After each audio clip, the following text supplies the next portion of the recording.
بسم الله الرحمن الرحيم. الحمد لله رب العالمين، والصلاة والسلام على أشرف الأنبياء والمرسلين وعلى آله الطاهرين وأصحابه الطيبين ومن تبعهم بإحسان إلى يوم الدين. أما بعد، سبحانك لا علم لنا إلا ما علمتنا إنك أنت العليم الحكيم. اللهم انفعنا بما علمتنا وعلمنا ما ينفعنا وزدنا علما. اللهم إنا نسألك علما نافعا وعملا متقبلا ورزقا طيبا وشفاء من كل داء. عزیزان گرامی، محترم اور معزز بزرگوں، دوستوں اور بھائیوں، اور لائق احترام و معززات ماؤں، بہنوں، بیٹیوں اور خواتین اسلام، آج کے درس تفسیر میں آپ سب کو خوش آمدید کہتا ہوں۔ سورۃ البقرہ کی تفسیر میں آج ہمیں انشاءاللہ اللہ کے حکم کے ساتھ اس سورت کا آخری رکوع پڑھنا ہے۔ اللہ تعالیٰ سے یہ دعا کرتے ہیں کہ اللہ رب العزت ہمیں اپنی اس کتاب کو سمجھنے اور اس سے نصیحت حاصل کرنے اور اس پر عمل کرنے کی توفیق دے، اور اللہ رب العزت ہمیں اور ہمارے والدین کو اور ہمارے بیوی بچوں کو اور اسی طرح بہن بھائیوں کو،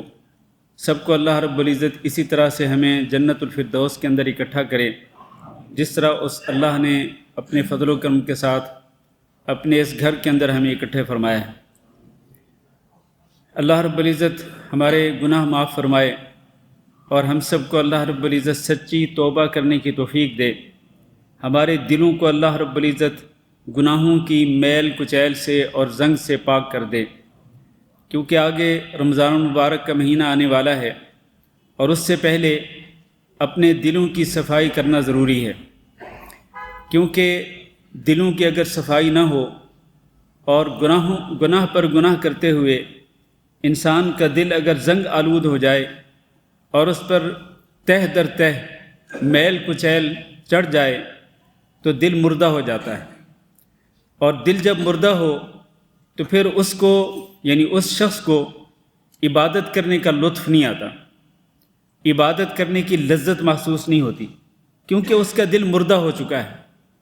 تو اس مردہ دل کو، جس کو ہم نے مردہ کیا پچھلے 11 مہینوں کے اندر گناہ در گناہ کر کے، بلکہ پچھلی پوری زندگی کے اندر ہم بڑے گناہ کیے، ہم بڑے پاپی ہیں، گناہ گار ہیں، سر سے لے کے پیروں تک ہم گناہوں کے اندر ڈوبے ہوئے ہیں۔ تو ان گناہوں کے ساتھ ہم نے اگر اپنے دلوں کو مردہ کر لیا ہے تو ان دلوں کو پھر سے زندہ کرنے کی ضرورت ہے، ان کو ایکٹیو کرنے کی ضرورت ہے۔ جب یہ دل زندہ ہوں گے تو پھر رمضان المبارک کے اندر عبادت کرنے کا لطف آئے گا، رمضان المبارک کے اندر روزے رکھنے اور قیام کرنے، تلاوت قرآن مجید اور اسی طرح دیگر عبادات کا لطف آئے گا، اور انسان کے ایمان میں اضافہ ہوگا۔ اس لیے ضروری ہے کہ ہم پہلے اس بارے میں فکر کریں، اپنے دلوں کو پاک کرنے کے حوالے سے، اپنے دلوں کی تطہیر کے حوالے سے، کہ ایک تو گناہوں کا زنگ ختم ہو جائے، اور زنگ کیسے ختم ہوگا؟ سچی توبہ کے ساتھ، بار بار استغفار کرنے کے ساتھ، اور دوسرا یہ ہے کہ دلوں کے اندر جو بغض اور کینہ پالا ہوا ہے، اگر کسی کے دل میں بغض اور کینہ ہو اپنے قریبی رشتہ داروں کے حوالے سے یا دور کے رشتہ داروں کے حوالے سے یا اپنے بہن بھائیوں کے حوالے سے، تو اس بغض اور کینے اور حسد کو بھی نکالنے کی ضرورت ہے، کیونکہ اس کی وجہ سے بھی مغفرت رک جاتی ہے، اس کی وجہ سے مغفرت نہیں ہوتی، گناہوں کی بخشش نہیں ہوتی جب تک کہ انسان اپنے دل کو صاف نہ کرے۔ اللہ تعالیٰ کی بارگاہ کے اندر دعا کرتے ہیں کہ اللہ ہم سب کو اپنے دلوں کو پاک اور صاف کرنے کی توفیق دے۔ اس سے پہلے کہ میں سورۃ البقرہ کے آخری رکوع کی تفسیر شروع کروں، پچھلے سبق میں ہم نے جو آخری 2 آیتیں پڑھی تھیں، ایک تو وہ آیت ہے جو کہ قرآن مجید کی سب سے بڑی آیت ہے، جس کو آیت الدین بھی کہا جاتا ہے، آیت المدائنہ بھی کہا جاتا ہے، جس کے اندر ادھار اور قرض کے معاملات کے بارے میں اللہ رب العزت نے کئی تعلیمات دی اور کئی احکامات دیے اللہ رب العزت نے۔ اور آخری آیت جو ہے یعنی پچھلے سبق کی آخری آیت جو کہ آیت نمبر 283 ہے، اس کے متعلق ایک دو مسائل کی وضاحت ضروری ہے جو ہم پچھلے جمعہ کو پچھلے درس کے اندر نہیں کر سکے تھے وقت کی قلت کی وجہ سے۔ تو اس آخری آیت میں اللہ رب العزت نے یہ ذکر فرمایا ہے کہ اگر تم لوگ سفر پر ہو اور سفر کی حالت میں تمہیں اگر لکھنے والا نہ ملے، کیونکہ پچھلی آیت کے اندر اللہ رب العزت نے ادھار اور قرض کے معاملے کو لکھنے کا حکم دیا ہے کہ اس کی ایک تو مدت مقرر ہو، دوسرا اس کو لکھ لو، کیونکہ اس کے ذریعے کیا ہوگا، کل کو کوئی جھگڑا نہیں ہوگا، بلکہ عین انصاف کے مطابق لوگوں کے حقوق جو ہیں وہ ادا کیے جائیں گے، جیسے لکھے جائیں گے ویسے وہ حقوق ادا کیے جائیں گے، لکھنے کا حکم دیا۔ لیکن اگر ایک انسان مسافر ہو، سفر کی حالت میں اگر اس کو قرض کا یا ادھار کا کوئی معاملہ کرنا پڑتا ہے، کوئی لین دین کرنا پڑتا ہے جس میں ادھار ہے یا قرض ہے، لیکن اس کو کوئی لکھنے والا نہیں مل رہا، نہ وہ خود لکھ سکتا ہے اور نہ اس کو کوئی لکھنے والا مل رہا ہے،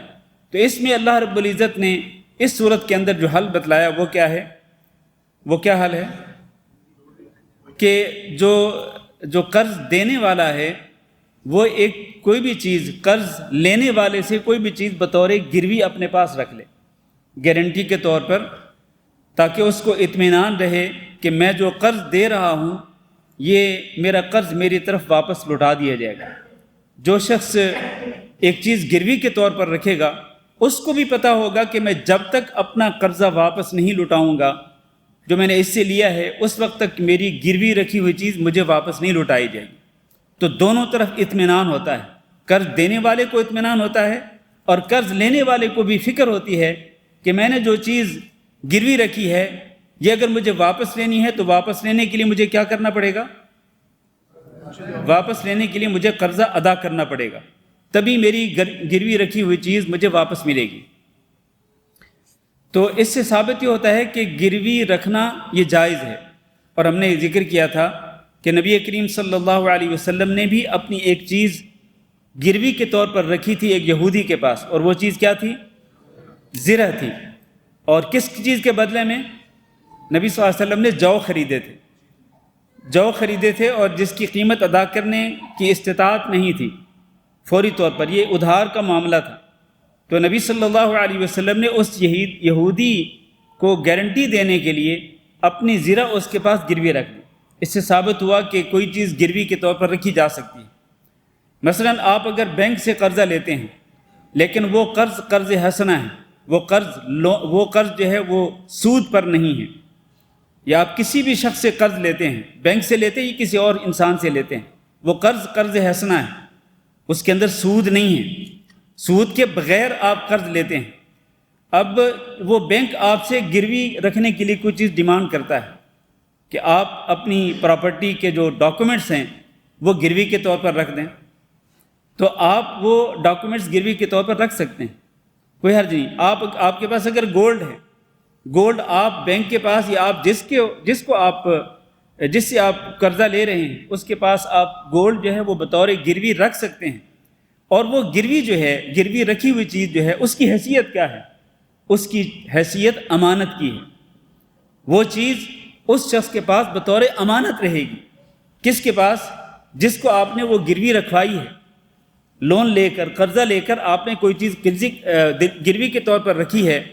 تو اس کی حیثیت امانت کی ہے، آپ قرضہ واپس کریں گے وہ اس گروی رکھی ہوئی چیز کو واپس لوٹائے گا، ویسے ہی جیسے کہ اس نے وہ آپ سے وصول کی تھی، اس میں کسی قسم کی خیانت کرنا جائز نہیں۔ اس میں ایک اور مسئلہ ہے، اور وہ یہ ہے کہ اگر وہ چیز ایسی ہے کہ جس سے فائدہ اٹھایا جا سکتا ہو تو کیا قرض دینے والا اپنے پاس رکھی ہوئی گروی والی چیز جو ہے اس سے فائدہ اٹھا سکتا ہے؟ اس سے فائدہ نہیں اٹھا سکتا۔ اس کی وجہ یہ ہے کہ اگر وہ فائدہ اٹھائے گا قرض کے بدلے میں گروی رکھی ہوئی چیز سے، اگر وہ فائدہ اٹھائے گا تو وہ فائدہ کیا ہوگا؟ سود ہوگا، سیدھا سود ہے وہ، اور اس میں کسی قسم کا شک و شبہ نہیں ہے۔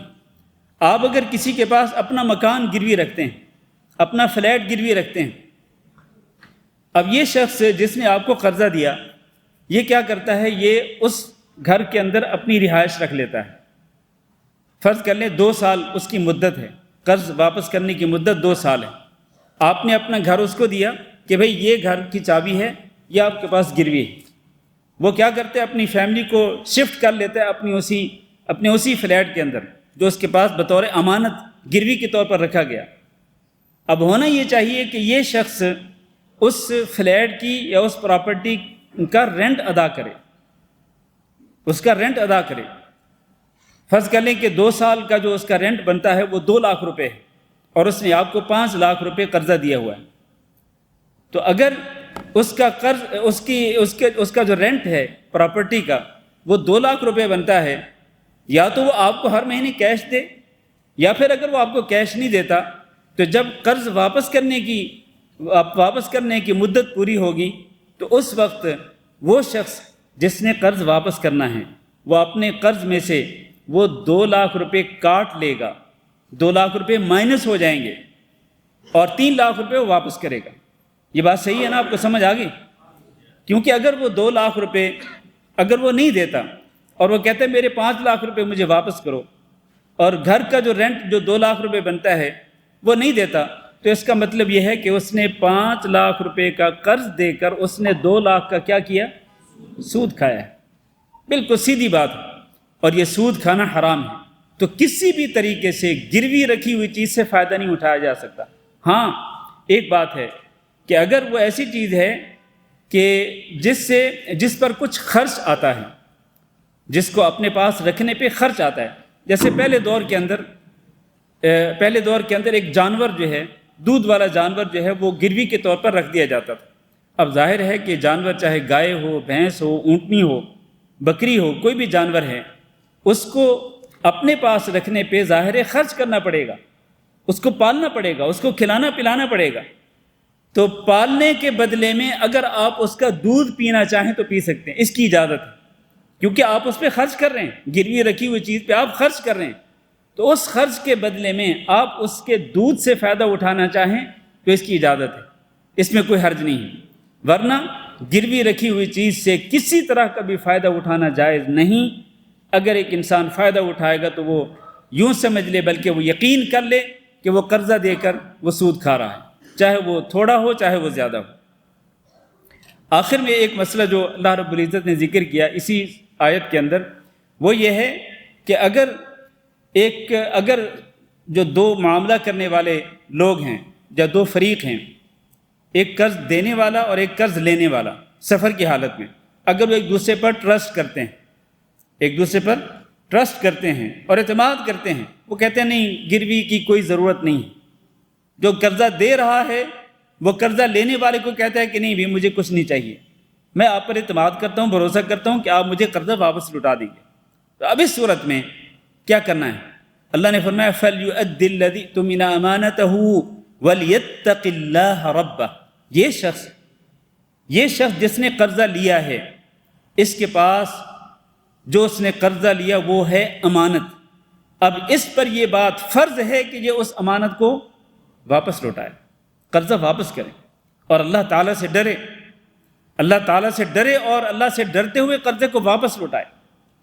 کیونکہ میں نے کہا تھا کہ قرض کا جو معاملہ ہے یہ بہت ہی سیریس ہے،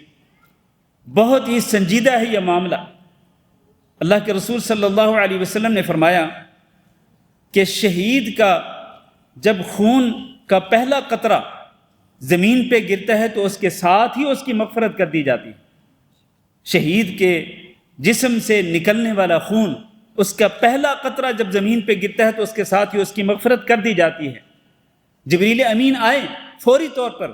اور انہوں نے آ کر کہا اے نبی آپ یہ کہیں ساتھ کہ الا الدین، لیکن دین معاف نہیں کیا جائے گا، قرضہ معاف نہیں کیا جائے گا، اس کی مغفرت ہو جائے گی شہید کی، لیکن قرضے کا جو معاملہ ہے یہ معاف نہیں ہوگا۔ شہید جو اللہ کے راستے میں اپنی جان قربان کر رہا ہے، اندازہ کریں آپ یہ کتنا بڑا عمل ہے، اللہ کے راستے میں شہادت حاصل کرنا، اس کی پہلے ہی قطرے کے ساتھ اس کی مغفرت ہو جاتی ہے، لیکن اللہ کے نبی نے فرمایا الا الدین، اس کا قرضہ معاف نہیں ہوگا جب تک کہ اس کے اوپر جو قرضہ ہے اس کے ورثاء اس کے قرضے کو ادا نہیں کریں گے، اس کی مغفرت نہیں ہوگی۔ اگر شہید کی مغفرت نہیں ہوگی اس کے اوپر قرضے کی وجہ سے، آپ اندازہ کریں کہ عام انسان جس کی عام موت آئے، شہادت کی موت نہ ہو، اس کے ساتھ کیا ہوگا؟ اس کے ساتھ کیا ہوگا؟ اس کے ساتھ کیا معاملہ ہوگا مرنے کے بعد اگر اس کے سر کے اوپر قرضہ ہے؟ اس لیے میرے بھائیوں، قرضے کے بارے میں فکر مند ہونا چاہیے انسان کو۔ کئی لوگ بالکل بے فکر ہو جاتے ہیں، حالانکہ حدیث کے اندر یہ ہے کہ یہ جو قرضہ ہے نا، یہ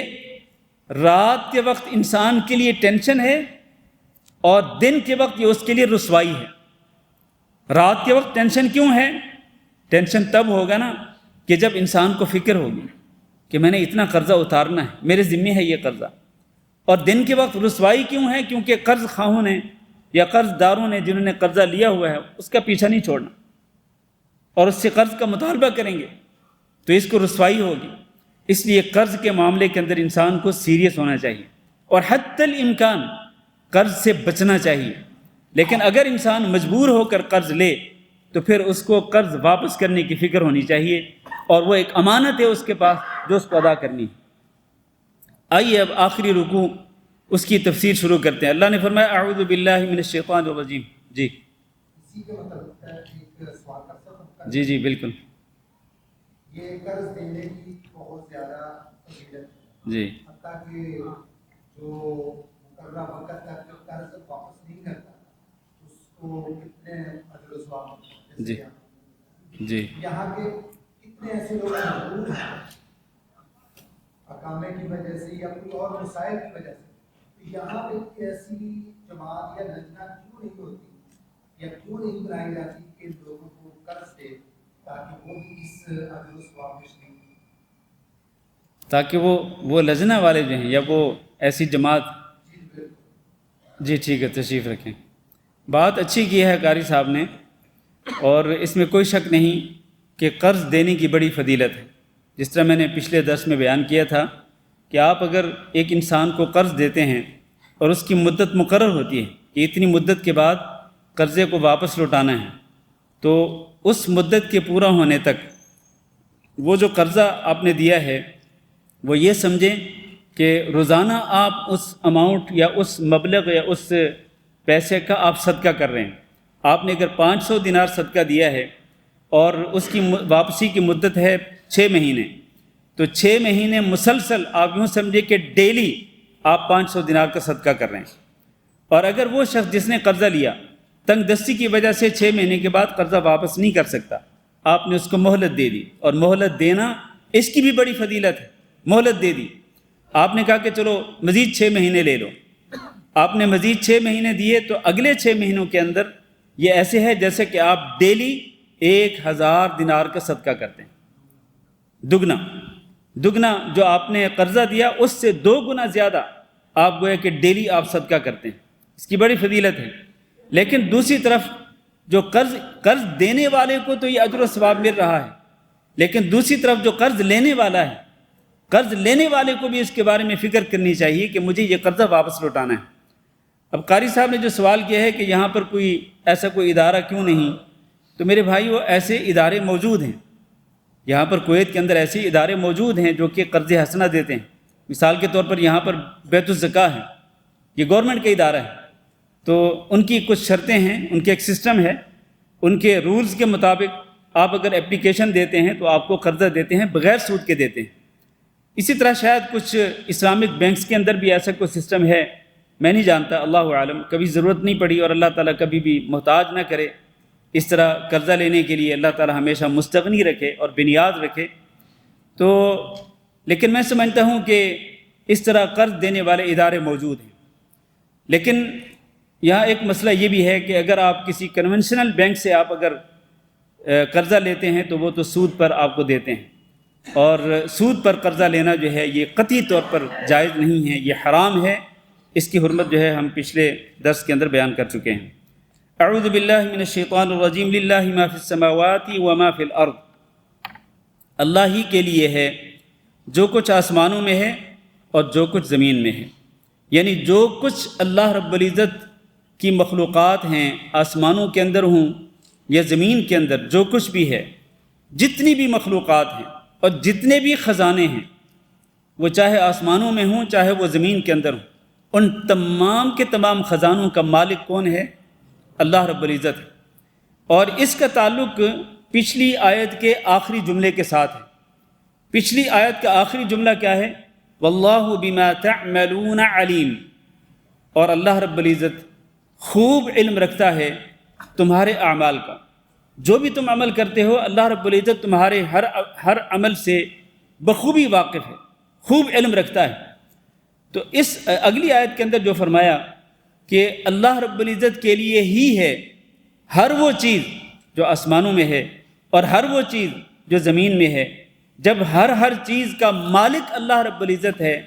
تو پھر یقین کر لو کہ تم جو بھی عمل کرو گے اللہ رب العزت تمہارے ہر عمل سے واقف ہوگا، ہر عمل سے آگاہ ہوگا۔ اس کے بعد فرمایا وَإِن تُبْدُوا مَا فِي أَنفُسِكُمْ أَوْ تُخْفُوهُ يُحَاسِبْكُمْ بِهِ اللَّهُ، اور اگر تم ظاہر کرو گے اس چیز کو جو تمہارے دلوں کے اندر ہے، او تخفوہ، یا تم اس کو چھپاؤ گے، یحاسبکم بہ اللہ، اللہ تعالیٰ تمہارا اس پہ محاسبہ کرے گا، تم سے اللہ رب العزت حساب لے گا ہر اس چیز کا جس کو تم اپنے دلوں کے اندر چھپا کے رکھو یا تم دلوں کے اندر چھپی ہوئی باتوں کو ظاہر کرو، ہر بات کا ہر چیز کا تم سے حساب لیا جائے گا۔ پھر اس کے بعد جب اللہ تعالیٰ حساب لے گا فَيَغْفِرُ لِمَن يَشَاءُ وَيُعَذِّبُ مَن يَشَاءُ، پھر اللہ رب العزت معاف کر دے گا جس کو چاہے گا اور عذاب دے گا جس کو چاہے گا، واللہ علی کل شیء قدیر، اور اللہ رب العزت ہر چیز پہ خوب قدرت رکھنے والا ہے، بہت زیادہ قدرت رکھنے والا ہے۔ اللہ جس کو چاہے گا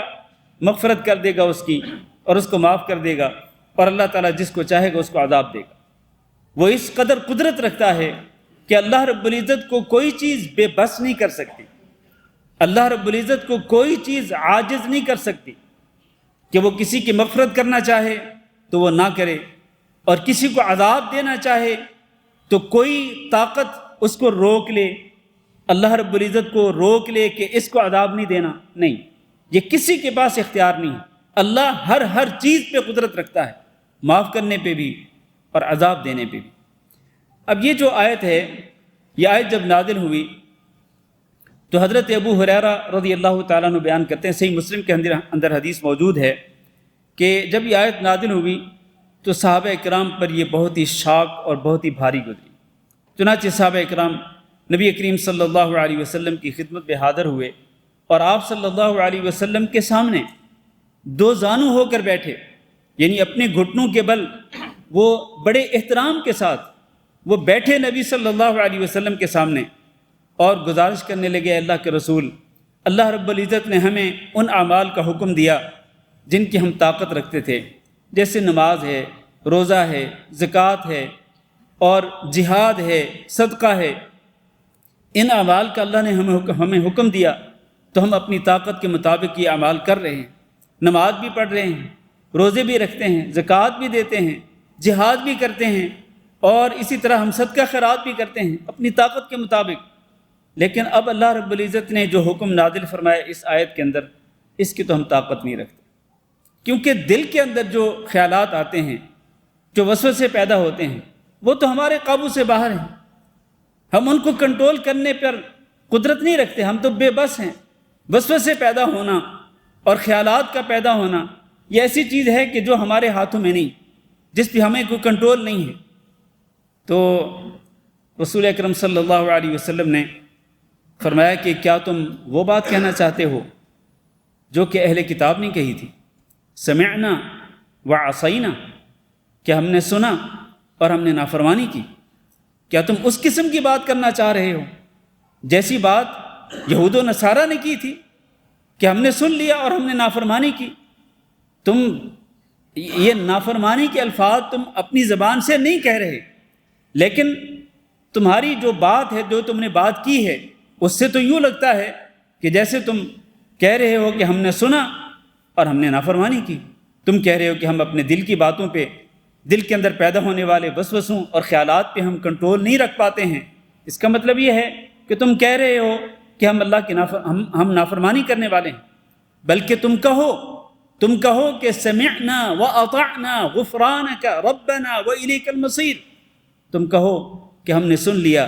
اور ہم نے فرما برداری کی، یعنی اللہ رب العزت کے سامنے اور اللہ رب العزت کے اس حکم کے سامنے اپنے آپ کو جھکا دو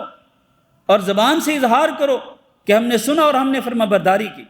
اور ساتھ یہ بھی کہو غفرانک، اے اللہ ہم تیری بخشش کے طلبگار ہیں۔ ٹھیک ہے ہمیں اپنے دل کے اندر پیدا ہونے والے خیالات اور وسوسوں پہ قابو نہیں ہیں، لیکن اللہ تو معاف کرنے والا ہے، ہم تجھ سے مغفرت کے طلبگار ہیں۔ وَإِلَيْكَ الْمَصِيرُ، اللہ ہم نے تیری طرف ہی لوٹ کے واپس آنا ہے، اور تو بڑا مہربان ہے، اپنے بندوں پہ رحم کرنے والا ہے، ہم نے تیرے پاس ہی حاضر ہونا ہے، تو اللہ تو ہمیں معاف کر دے۔ یعنی ہمارے دلوں کے اندر جو خیالات پیدا ہوں، جو وسوسے پیدا ہوں، اللہ ان خیالات اور وسوسوں پہ ہماری پکڑ نہ کرنا، ہمیں معاف کر دینا۔ چنانچہ جب صحابہ کرام نے یہ الفاظ کہہ دیے جیسے کہ نبی صلی اللہ علیہ وسلم نے انہیں تعلیم دی تھی، تو اللہ رب العزت نے اس کے بعد اگلی آیت نازل فرما دی جو آمن الرسول سے اگلی آیت، یعنی یہ سورۃ البقرہ کی آخری آیت، لا یکلف اللہ نفسا الا وسعها۔ اللہ نے اس آیت کے اندر اعلان کر دیا کہ اللہ رب العزت انسان کو مکلف نہیں کرتا، پابند نہیں کرتا مگر اس کی وسعت کے مطابق اور اس کی طاقت کے مطابق۔ لہذا اگر تمہیں ان خیالات پہ قابو نہیں، وسوسوں پہ قابو نہیں، تو پھر اللہ رب العزت تمہاری پکڑ نہیں کرے گا۔ گویا کہ اللہ رب العزت نے اس پچھلے حکم کو منسوخ کر دیا اس آیت کے ساتھ کہ لا یکلف اللہ نفسا الا وسعها، اور نبی کریم صلی اللہ علیہ وسلم نے ارشاد فرمایا ان اللہ تجاوز لی عن امتی ما وسوست به صدورها، کہ میرے رب نے معاف کر دیا ہے میری امت کے دلوں کے اندر پیدا ہونے والے خیالات کو اور وسوسوں کو، اللہ رب العزت نے معاف کر دیا ہے، ما لم تعمل به او تتکلم، جب تک کہ وہ ان پیدا ہونے والے وسوسوں اور خیالات پر جب تک وہ عمل نہیں کریں گے، یا جب تک وہ خیالات اپنے برے خیالات اور برے وسوسے جب تک وہ اپنی زبان پہ نہیں لائیں گے، اس وقت تک میری امت کے لوگوں کا دل کے اندر پیدا ہونے والے خیالات اور وسوسوں پر مواخذہ نہیں کیا جائے گا، پکڑ نہیں کی جائے گی۔ اس سے ثابت یہ ہوا کہ دل کے اندر جو وسوسے پیدا ہوتے ہیں ان پر کوئی مواخذہ نہیں ہوگا۔ لیکن میرے بھائیو ایک بات یاد رکھنا، یہ وسوسوں پر پکڑ اس وقت تک نہیں جب تک کہ وسوسے پیدا ہوں اور انسان ان وسوسوں کو جھٹک دے اور ان خیالات کو فوراً جھٹک دے، وہ سمجھ جائے کہ یہ برے وسوسے اور برے خیالات شیطان کی طرف سے آ رہے ہیں، تو وہ اللہ رب العزت کی پناہ طلب کرے اللہ تعالیٰ سے، شیطان مردود سے اور شیطان مردود کے وسوسوں سے اور برے خیالات سے وہ اللہ کی پناہ طلب کرے۔ تو جب تک وہ اس طرح کرتا رہے گا تب تک اس کے خیالات اور اس کے دل میں پیدا ہونے والے وسوسوں پر کوئی پکڑ نہیں ہوگی۔ لیکن وسوسہ پیدا ہوا، ایک خیال آیا کسی برائی کو کرنے کا، اور اس نے پھر اس کے لیے پلاننگ شروع کر دی اور پختہ عزم کر لیا کہ میں یہ گناہ کر کے رہوں گا چاہے جو مرضی ہو جائے، پھر پلاننگ شروع کر دی عملی طور پر۔ اب اگر یہ کوشش کے باوجود بھی اگر یہ اس گناہ کو نہیں کر پاتا تو جو اس نے پلاننگ کی، جو اس نے عزم مصمم کیا، پختہ ارادہ کیا، اس پر اس کی پکڑ کی جائے گی، اس پر پکڑ کی جائے گی، کیونکہ یہ اس کے اپنے بس میں تھا، اس کے لیے یہ پاسبل تھا کہ جیسے ہی خیالات پیدا ہوئے، جیسے ہی وسوسے پیدا ہوئے، یہ فوراً اپنے ذہن سے ان خیالات اور وسوسوں کو جھٹک دیتا اور اللہ رب العزت سے ڈر کر یہ ان خیالات پہ عمل نہ کرتا، یا ان کے لیے وہ پلاننگ نہ کرتا، ان کے لیے کوشش نہ کرتا، ان کے لیے پختہ عزم نہ کرتا۔ لیکن جو چیز اس کے بس میں تھی اس نے وہ نہیں کی، بلکہ جیسے اس کو شیطان نے بہکایا یہ بہکتا چلا گیا، پختہ عزم بھی کر لیا اور پلاننگ بھی کر لی، عملی طور پر پریکٹیکلی اس نے ہاتھ پاؤں مارنے شروع کر دیے اس گناہ کو کرنے کے لیے۔ لیکن اگر یہ نہیں کر سکا تب بھی اس کی اس پلاننگ پر، یہ ہاتھ پاؤں مارنے پر اور پختہ عزم پر اس کی پکڑ کی جائے گی۔ اس لیے میرے بھائیوں ہمیں اس حوالے سے اللہ تعالیٰ سے ڈرنا چاہیے۔ ہم میں سے ہر انسان گناہ گار ہے، ہر انسان کے دل میں وسوسے پیدا ہوتے ہیں، خیالات پیدا ہوتے ہیں، لیکن یہ چیز ہمارے بس میں ہے کہ ہم فوری طور پر اللہ تعالیٰ سے ڈریں، جس طرح وہ سورۃ الاعراف میں ہے نا، وَإِمَّا يَنزَغَنَّكَ مِنَ الشَّيْطَانِ نَزْغٌ فَاسْتَعِذْ بِاللَّهِ، وَإِمَّا يَنزَغَنَّكَ مِنَ الشَّيْطَانِ نَزْغٌ، جب کبھی بھی شیطان کی طرف سے تمہارے دلوں کے اندر برے خیالات پیدا ہوں، وسوسے پیدا ہوں، تو کیا کرو؟ فَاسْتَعِذْ بِاللَّهِ، کس کی پناہ طلب کرو؟ اللہ کی پناہ طلب کرو۔ فوراً اپنی زبان سے کہو اعوذ باللہ من الشیطان الرجیم، اعوذ باللہ من الشیطان الرجیم، اعوذ باللہ من الشیطان الرجیم۔ حتیٰ کہ نماز کے اندر بھی اگر شیطان آپ کے دل میں وسوسے پیدا کرے، خیالات آنا شروع ہو جائیں، نماز سے توجہ ہٹ جائے، تو آپ یہی حکم ہے اللہ کے نبی صلی اللہ علیہ وسلم کا کہ 3 دفعہ اعوذ باللہ من الشیطان الرجیم پڑھیں اور اپنے بائیں کندھے پہ ہلکا سا تھوک دیں، تھتکار دیں۔ تھوکنا نہیں ہوتا حقیقت میں، وہ تھتکارنا ہوتا ہے۔ اس طرح سے تھتکار دیں، گویا کہ آپ شیطان کو تھتکار رہے ہیں، اس کو اپنے آپ سے دور بھگا رہے ہیں۔ تو یہ حکم ہے نبی صلی اللہ علیہ وسلم کا۔ چلیں، تو یہ اس پہلی آیت کی تفسیر۔ اس کے بعد اللہ رب العزت نے فرمایا آمن الرسول، یہاں سے سورۃ البقرہ کی آخری 2 آیتیں شروع ہوتی ہیں، اور آخری 2 آیتیں جو ہیں سورۃ البقرہ کی، ان کی بڑی فضیلت ہے، ان کی بہت زیادہ فضیلت ہے۔ ایک حدیث میں نبی کریم صلی اللہ علیہ وسلم نے ارشاد فرمایا، حدیث توجہ سے سنیے گا، ایک حدیث جو صحیح بخاری اور صحیح مسلم میں ہے۔ اللہ کے نبی صلی اللہ علیہ وسلم نے فرمایا کہ الآیتان من آخر سورة البقرہ اذا قرأهما فی لیلۃ کفتا، او کما قال النبی صلی اللہ علیہ وسلم۔ سورۃ البقرہ کے آخری 2 آیتوں کو ایک شخص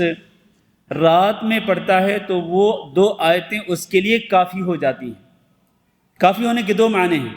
ایک یہ کہ ہر قسم کے شر سے بچنے کے لیے یہ 2 آیتیں اس کے لیے کافی ہیں، اور دوسرا اس کا معنی یہ ہے کہ اگر یہ رات کو اٹھ کر تہجد کی نماز نہیں پڑھ سکا تو تہجد کی نماز سے اس کے لیے 2 آیتیں ہی کافی ہو جائیں گی، 2 آیتیں ہی اس کو کافی ہو جائیں گی۔ ایک تو یہ فضیلت ہے ان 2 آیتوں کی، اور اس میں الفاظ کیا ہیں کہ من قرأہما فی لیلۃ، جو رات میں ان 2 آیتوں کو پڑھے۔ اور لیلہ یعنی رات کب سے شروع ہوتی ہے؟ سورج کے غروب ہونے کے ساتھ ہی رات شروع ہو جاتی ہے۔ تو اس لیے یہ جیسے ہی سورج غروب ہو سکے تو مغرب کی نماز سے پہلے پڑھ لیں، ہو سکے تو مغرب کی نماز کے بعد پڑھ لیں، جیسے ہی آپ کو یاد آئے تو اہتمام کے ساتھ ان 2 آیتوں کو پڑھیں۔ جب آپ پڑھ لیں گے تو بقیہ جو رات ہے اس رات کے اندر یہ 2 آیتیں آپ کو ہر قسم کے شر سے بچانے کے لیے کافی ہو جائیں گی۔ لہذا یہ مت سمجھیے کہ یہ 2 آیتیں جو ہیں یہ نیند کے اذکار میں سے ہیں، ہرگز نہیں۔ یہ 2 آیتیں سورۃ البقرہ کی آخری 2 آیتیں یہ سونے کے اذکار میں سے نہیں ہیں، بلکہ یہ رات جیسے ہی شروع ہو تو پہلی فرصت کے اندر ان 2 آیتوں کو پڑھ لینا چاہیے۔ دوسری حدیث میں ہے نبی صلی اللہ علیہ وسلم نے ارشاد فرمایا کہ اللہ رب العزت نے آسمانوں اور زمین کو پیدا کرنے سے 2000 سال پہلے ایک کتاب لکھی۔ کتنا پہلے؟ آسمانوں اور زمین کو پیدا کرنے سے 2000 سال پہلے اللہ رب العزت نے ایک کتاب لکھی۔ اس کتاب میں سے 2 آیتوں کو اللہ رب العزت نے سورۃ البقرہ کی آخری آیات بنا دیا، سورۃ البقرہ کی آخری آیات بنا دیا، اور اللہ نے فرمایا کہ لا تقال فی دار 3 لیال فیقربها شیطان، کہ ان 2 آیتوں کو کسی بھی گھر کے اندر ریگولر 3 راتیں اگر پڑھا جائے گا تو شیطان اس گھر کے قریب نہیں آئے گا۔ اور نبی کریم صلی اللہ علیہ وسلم ایک دفعہ مجلس تھی، صحابہ کرام بھی موجود تھے، اور جبریل امین بھی نبی صلی اللہ علیہ وسلم کے پاس موجود تھے۔ تو اوپر سے ایک زوردار دھماکے دار آواز سنی گئی۔ جبریل امین نے کہا کہ اپنا سر اٹھا کے دیکھا تو انہوں نے بتلایا نبی صلی اللہ علیہ وسلم کو کہ یہ آسمان کا ایک دروازہ کھلا ہے، اس کے کھلنے کی آواز ہے۔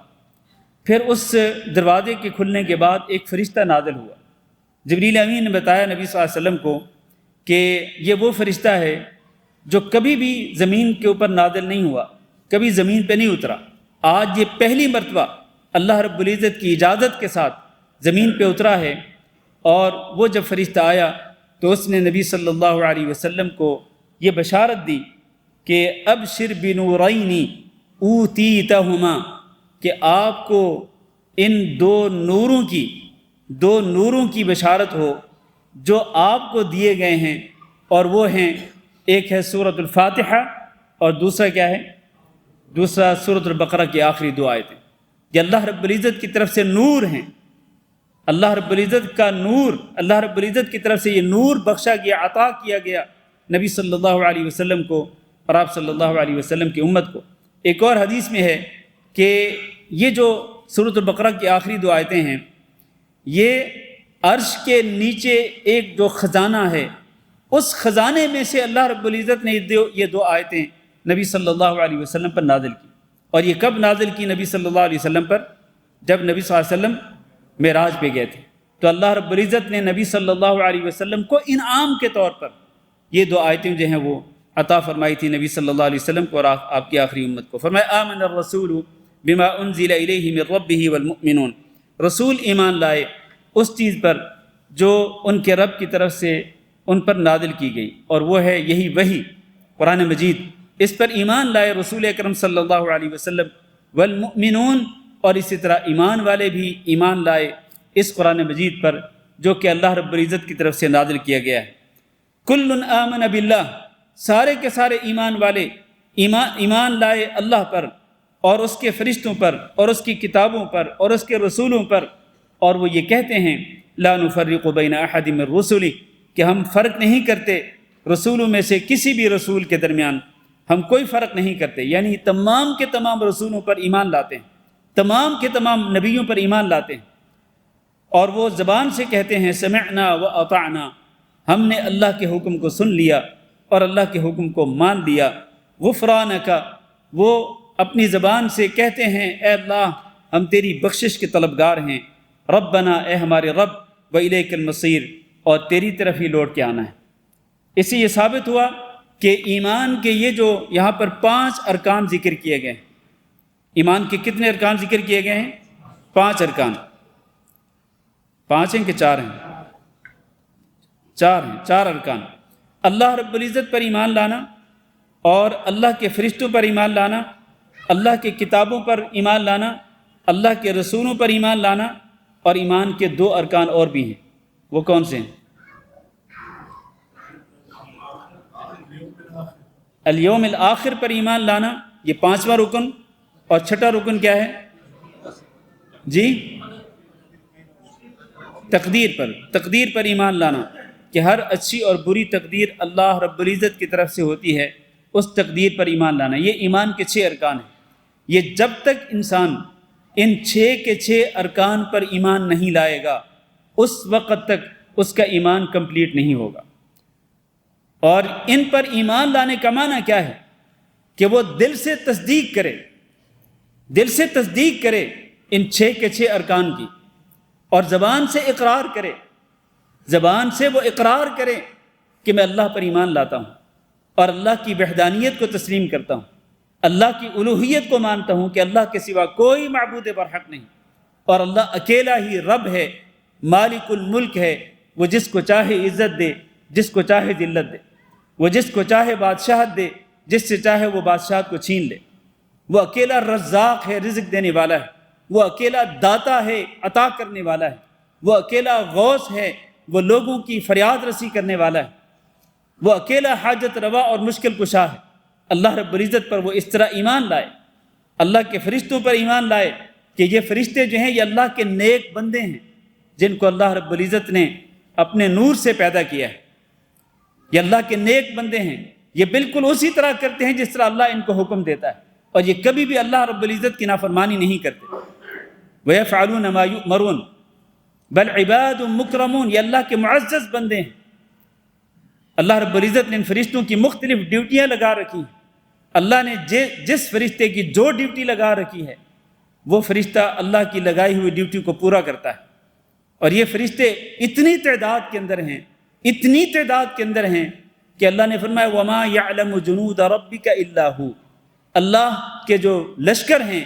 ان لشکروں کو اللہ ہی جانتا ہے، اللہ کے سوا کوئی نہیں جانتا۔ فرشتوں کی تعداد کتنی ہے اس کا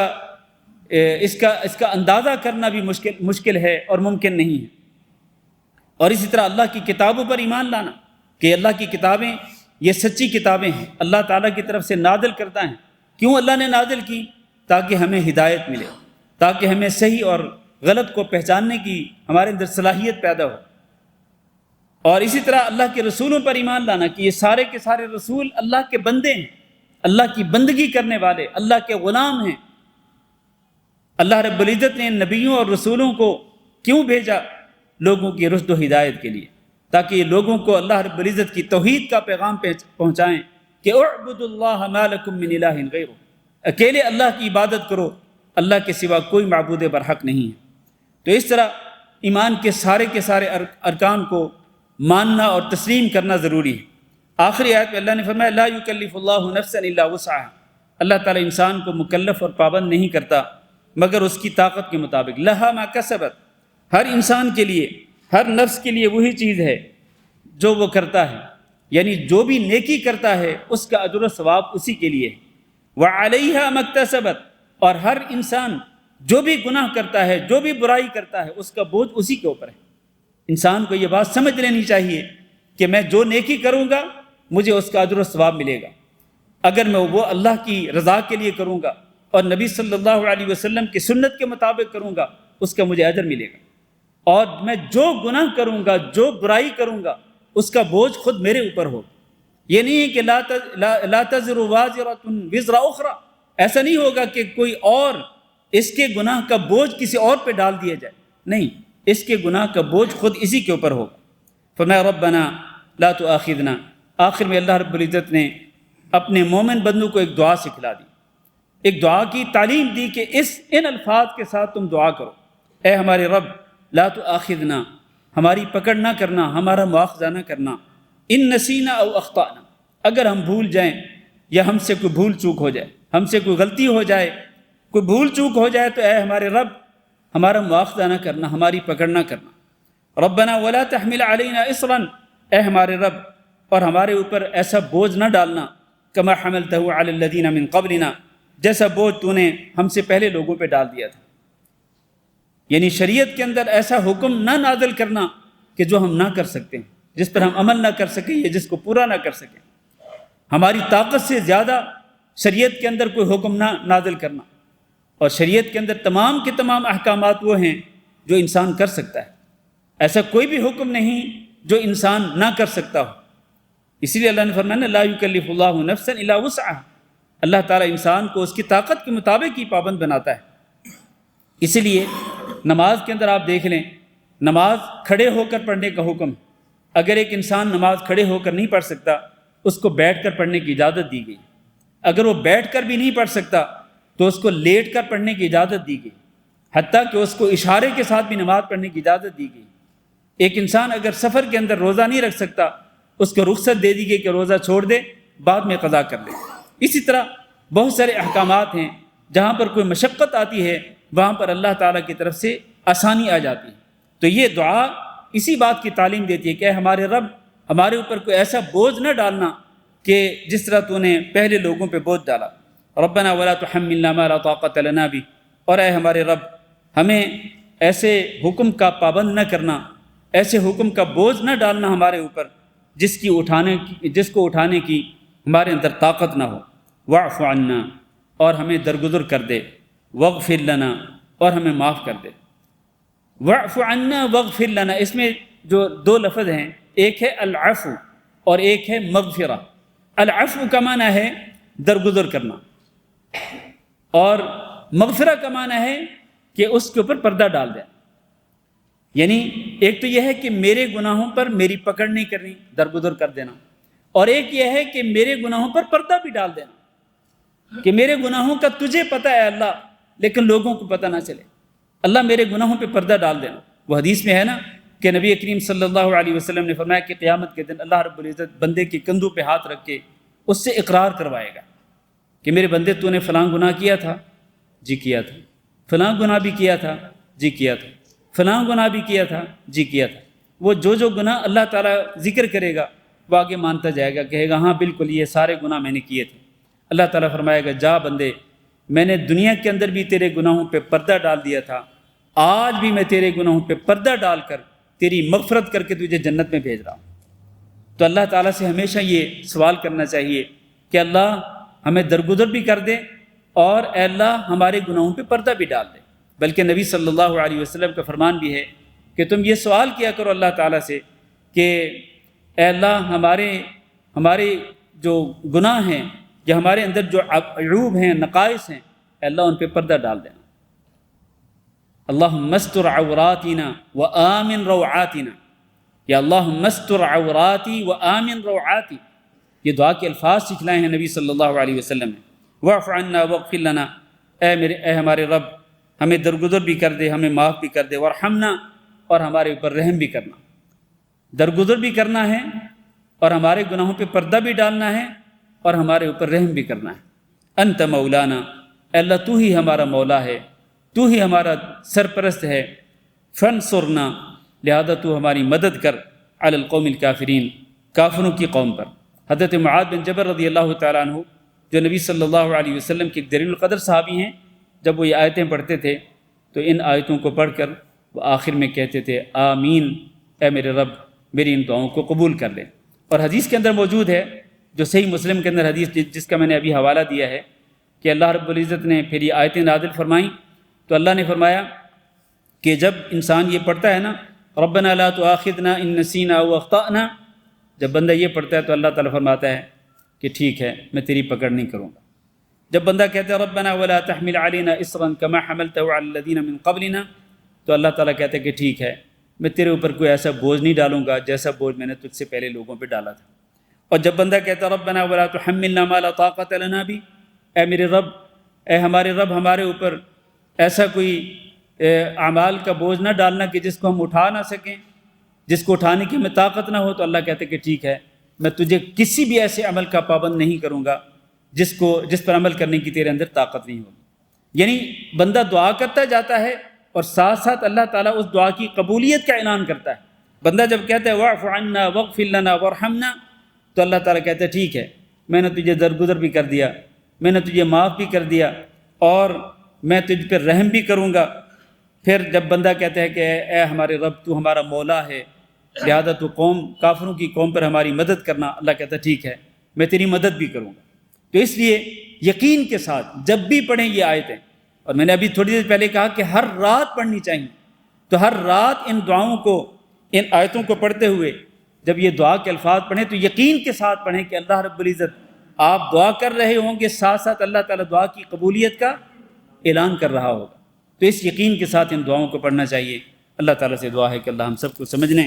اور عمل کرنے کی توفیق دے، اور اللہ رب العزت ہم سب کے گناہوں سے درگزر فرمائے، اللہ ہم سب کے گناہوں پہ پردہ ڈال دے، اور اللہ ہم سب کے حال پہ رحم فرمائے، دنیا کے اندر بھی، قبر کے اندر بھی، اور قیامت کے دن بھی اللہ رب العزت ہمارے حال پہ رحم فرمائے۔ استغفر اللہ لی ولکم ولسائر المسلمین انہ هو الغفور الرحیم۔ ابھی انشاءاللہ عشاء کی نماز کے بعد ہمارا پروگرام ہوگا، ہمارا درس ہوگا رمضان المبارک کے احکام و مسائل کے متعلق، تو ضرور بیٹھیے گا۔ انشاءاللہ رمضان المبارک کے متعلق احکام و مسائل بھی بیان کیے جائیں گے، پلس آپ کے سوالات بھی لیے جائیں گے، جو بھی آپ کے ذہن میں سوالات ہوں گے رمضان المبارک کے احکام و مسائل کے متعلق، تو انشاءاللہ ان سوالات کے جوابات دیے جائیں گے۔ وصلی اللہ وسلم علی نبینا محمد وعلی آلہ واصحابہ اجمعین۔